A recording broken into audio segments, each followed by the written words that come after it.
Alamin naman natin ang mga kaganapan sa mundo ng international sports scene sa report ni teammate Justin Ilano. Pasok na sa susunod na round ang Spanish football powerhouse na Real Madrid matapos nitong pataubin ang cross-country rival na Benfica 2-1 sa Leg 2 ng UEFA Champions League playoffs nitong Huwebes. Unang nakalusot ang Benfica sa 14th minute mark matapos makatakas ni Rafa Silva sa RMA defense. Dahilan para makuha nito ang buena manong goal ng laban. Ilang minuto ang nakalipas, nagpakawala ng isang lightning quick goal si Madrid midfielder Aurelian Tchouameni sa loob ng penalty box upang itabla ang laban sa all-one. Sa second half naman, tuluyan ang binigay ni Brazilian star Vinicius Jr. ang kalamangan sa Los Blancos matapos itong makawala sa Benfica defense. Dahilan para makuha nito ang panalo at pwesto sa round of 16 ng Champions League kung saan nakatakda nitong makatapat ang magwawagi sa bakbakang Manchester City at Sporting CP ng Portugal.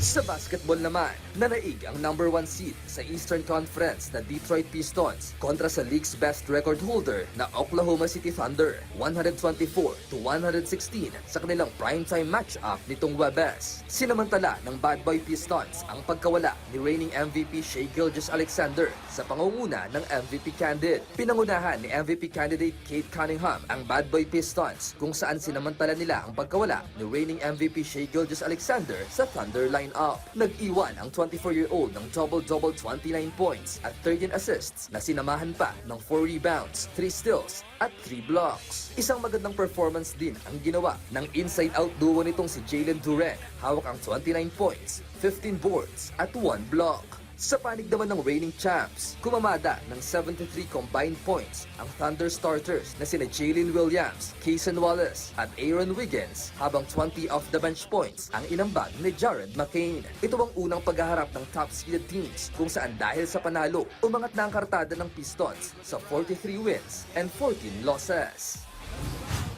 Sa basketball pa rin, nasawi sa isang car crash ang dating WNBA player na si Cara Braxton nitong Huwebes sa syudad ng Atlanta, Georgia sa Amerika. Yan ang kinumpirma ng University of Georgia Athletic Department kung saan isang single vehicle crash ang kinasangkutan ng two-time WNBA champion sa I-285 Interstate Highway sa naturang syudad kung saan hindi nito nagawang manatili sa kanyang linya dahilan para sumalpok ito sa isang concrete median. Nagpaabot naman ng pakikiramay ang WNBA sa pagpanaw ng dating Detroit Shock na naging parte rin ng Phoenix Mercury at New York Liberty. Sa kanyang 10 taon sa liga, nagtala si Braxton ng 6.9 points at 3.1 rebounds at hinirang na parte ng All-Rookie Team noong 2005 at All-Star noong 2007 kasabay ng kanyang unang WNBA championship. Justin Ilano para sa Pambansang TV sa Bagong Pilipinas.